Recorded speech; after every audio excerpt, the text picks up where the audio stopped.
घराची बेल वाजली. एक महाराज आले. म्हणे ललित. मी आश्चर्य झालो. वा, नाव वाचता येतंय महाराजांना, भविष्य कळलंय. म्हणे मूर्खा, बाहेर पाठी आहे तुझ्या नावाची.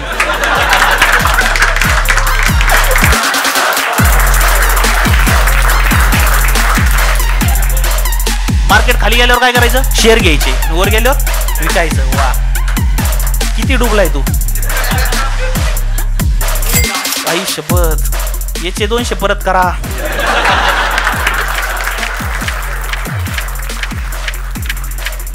काय मग मित्रांनो, गाजवायचा का शो?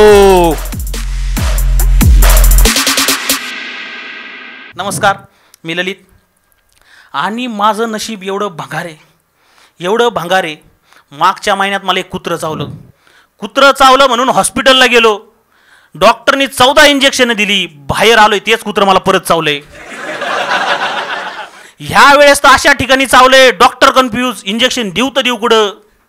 भयंकर. म्हणजे एवढं घाण नशीब आहे माझं, एवढं भयान. आता येताना आईला म्हणलं, आई शो चालू आहे माझा, आरती कर. आईने आरती केली, दिवाच विजला. बाहेर आलो, मांजर आडवी गेली आहे. मागं वळून बघतो, ती मेली आहे.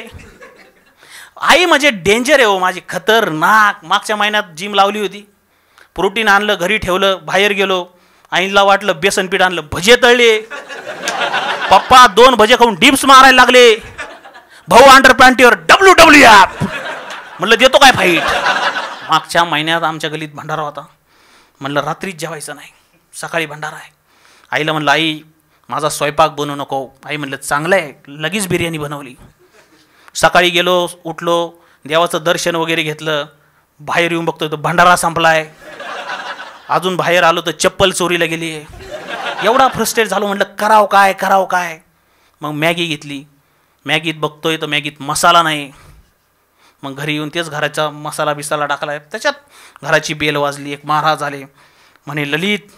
मी आश्चर्य झालो. वा, नाव वाचता येतंय महाराजांना, भविष्य कळलंय. म्हणे मूर्खा, बाहेर पाठी आहे तुझ्या नावाची. म्हणे तुला शेअर मार्केटमध्ये खूप पैसा आहे, फक्त शेअर मार्केट खेळ.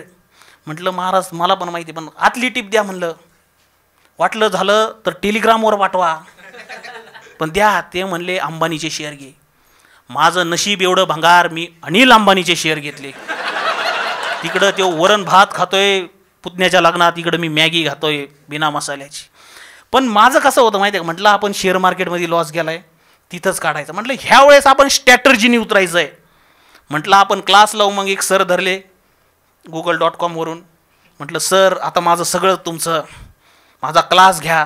सर म्हणले सोपं आहे, जे पैसे देऊन शिकलो ते फुकट शिकवतोय. शेअर मार्केट सोपं आहे बघा. मार्केट खाली आलं लगेच घ्यायचं, वर गेलं इकायचं. समजलं? मार्केट खाली गेल्यावर काय करायचं? शेअर घ्यायचे आणि वर गेल्यावर विकायचं. वा, किती डुबलाय तू. 2 रुपये. आई शपथ, याचे 200 परत करा. तुझं दुःख मला समजू शकतं मित्रा, सांगतो ऐक. मग आता आम्ही लाईव्ह ट्रेडिंगला बसलो. थोडं मार्केट खाली गेलं. सर म्हणले घ्या. आम्ही घेतलं. मार्केट अजून खाली गेलं. मार्केट आणि सर सोबत लाल. सर गडबडले, म्हणे विका. आम्ही विकलं. मार्केट वर. नंतर कळलं सरच लॉसमध्ये आहे आणि तोच लॉस भरून काढण्यासाठी शेअर मार्केटचे क्लास घेतलेत.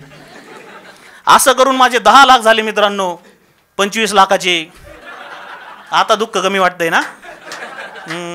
दुसऱ्याचं वाटोळं. खतरनाक, म्हणजे भयंकर. माझं नशीब एवढं डेंजर आहे. म्हटलं हे आता काय चांगल्या मार्गाने आपल्याला पैसा याय ना, आता आपण स्कॅम करायचं म्हटलं. माणूस ज्यावेळेस चांगल्या मार्गाने पैसा कमवतो, फ्रस्ट्रेट होतो, मग काय म्हणतो आता 2 नंबर. पण 2 नंबरला बी डोकं लागतं. मला डोकंच नाही. म्हटलं ऑनलाईन सगळंच भेटतंय. मग मी ऑनलाईन बुक ऑर्डर केलं. डिलिव्हरी होती 2 दिवसात. How to scam people. अजून पुस्तक नाही आलं. ज्याच्याकडून मी स्कॅम शिकणार होतो त्यांनीच माझ्यासोबत स्कॅम केलाय. भयंकर. म्हणजे एवढं भंगार नशीब आहे. मी 10वीला गेलो, 10वी सिलेबस बदललाय. 12वीत गेलो, 12वीचा बदलला. नापास होईल या भीतीने मी कॉफ्या घेऊन गेलो. पण जाताना एक चुकी केली, परफ्यूम मारून गेलो. मॅडम 3 तास माझ्याच बाजूला बसली. एवढा फ्रस्ट्रेट झालो. उत्तरपत्रिकेच्या ऐवजी प्रश्नपत्रिका सबमिट करून आलोय. भयंकर. पण त्याच्यानंतर माझ्या घरी एक परत सद्गृहस्थ आले. म्हणजे बाळा इंजिनिअरिंग कर, इंजिनिअरिंगला खूप स्कोप आहे कोणी इंजिनियर? वा, what a proud moment. Depress आहेत तुम्ही? वा, काय करता? कोणती? सिनेमॅटिक. म्हणजे हे काय स्टिम्युलेशन? म्हणजे काय करता? श्वास देता लोकाला? कारचे पार्ट. अच्छा, गॅरेजवाले आहेत म्हणजे. स्कूटीचं जमतं का? मा टायर फाटले गाडीचं. फक्त कारच का? 4 वर्ष शिकून तुम्ही हेच करता? That's great. टाळ्या वाजवा. मॅडम, तुमचा एकट्याचाच नाही, माझाही चिवत्या गाठला आहे. माझं नशीब तर एवढं भांगारे. इंजिनिअरिंगला ॲडमिशन घेतलं, इंजिनिअरिंगचा स्कोपच गेला. आता फक्त होप राहिली आहे, ती बी समय रायनेनी घालवली आहे. आता फक्त त्यो जेलमध्ये नाही गेली, माझी आशा पण गेली. कुत्र्यासोबत मैत्री करायची, कवी सोबत अजिबात नाही.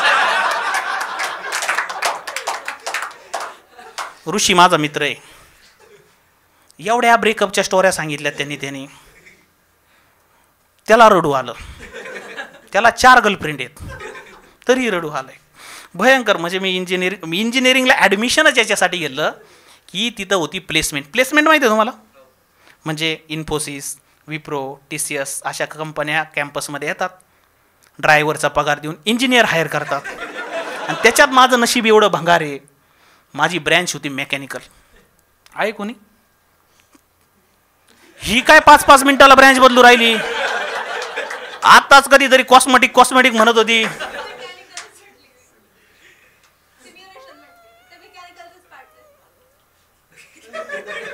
मॅडम, स्टँडअपला आलेत म्हणजे डोकं थोडं व्हायबल असतं म्हणून येतेत.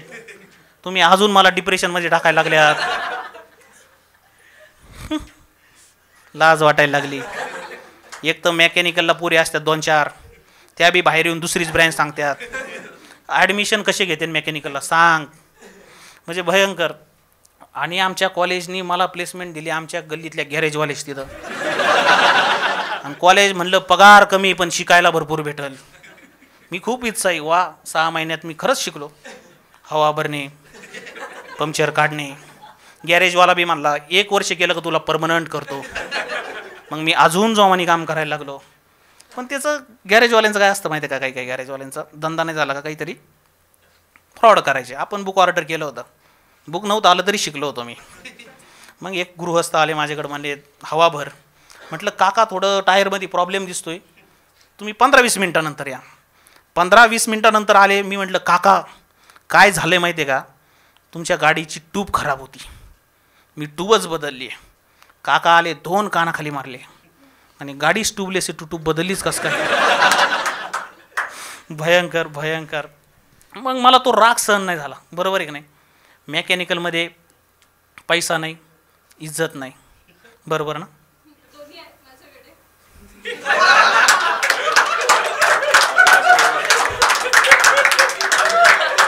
कॉलेज कोणतं आहे तुमचं?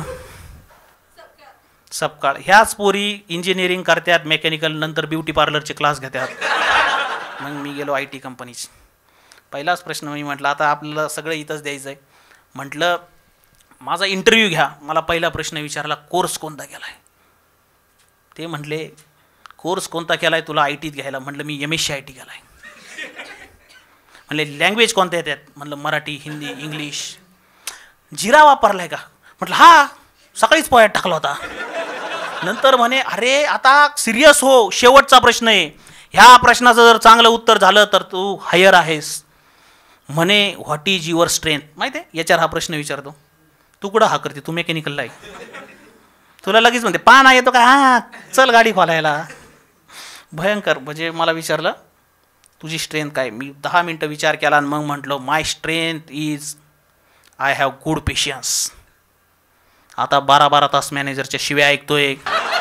मॅनेजर एवढा हरामी आहे. काम मी करतोय, क्रेडिट तेव घेतोय. चुका तेव करतोय, क्रेडिट मला देतोय. मी एवढा फ्रस्ट्रेट झालो. मी TCSला अप्लाय केलं इन्फोसिसच्या मेलवरून. वर CCत मॅनेजरला ठेवलंय. मॅनेजर म्हणतो कम हिअर ललित, काय प्रॉब्लेम आहे, आपण डिस्कस करू, सॉल्व करू, बरोबर आहे का नाही. म्हटलं सर मला तिकडं हाईक भेटते. हां, हाईकसाठी चालला आहे. आम्हाला तुझ्या टॅलेंटची कदर आहे, मी 50% हाईक देतो. म्हटलं सर तिकडं 100% द्यायलेत. सर म्हटले तुला वर्क फ्रॉम होम देतो आठवड्यातून 2 दिवस. म्हटलं तिकडं परमनंट वर्क फ्रॉम होम आहे. सर रागात आले. नंतर माझ्याकडे एक कागद घेतला. मला म्हणले हा घे रिझ्यूम, माझा रेफरन्स टाक. माझं नशीब एवढं भंगारे, एवढं भंगारे. मी जॉईन करायच्या आधी मॅनेजर तिथं होता आणि माझ्या आधी त्यांनी जॉईन केलं होतं. भयंकर भयंकर. मग तिथं आला ना तो, असा साधासुद्धा नाही आला. एक नवी कोरी गाडी घेऊन आला, पॅकेज हाय भेटला असेल. मी म्हटलं sir what a beautiful car. मला म्हणे ललित असंच कष्ट करत राहा, मेहनत करत राहा. अशी मेहनत कष्ट ह्याही कंपनीत केली तर मी पुढच्या वर्षी अजून एक कार घेईन. बरोबर ना. तुला एक्सपिरियन्स दिसतोय. मग स्टुडंट आहे, तुला कशाचा एक्सपिरियन्स. एंट्रनशिप करतो का, कशाची.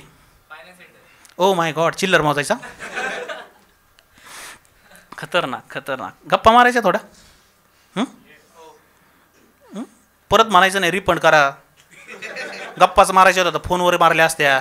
स्टँडअपला कशाला बोलवलं. राम राम मंडळी. व्हिडिओ कसा वाटला ते मला कमेंटमध्ये कळवा.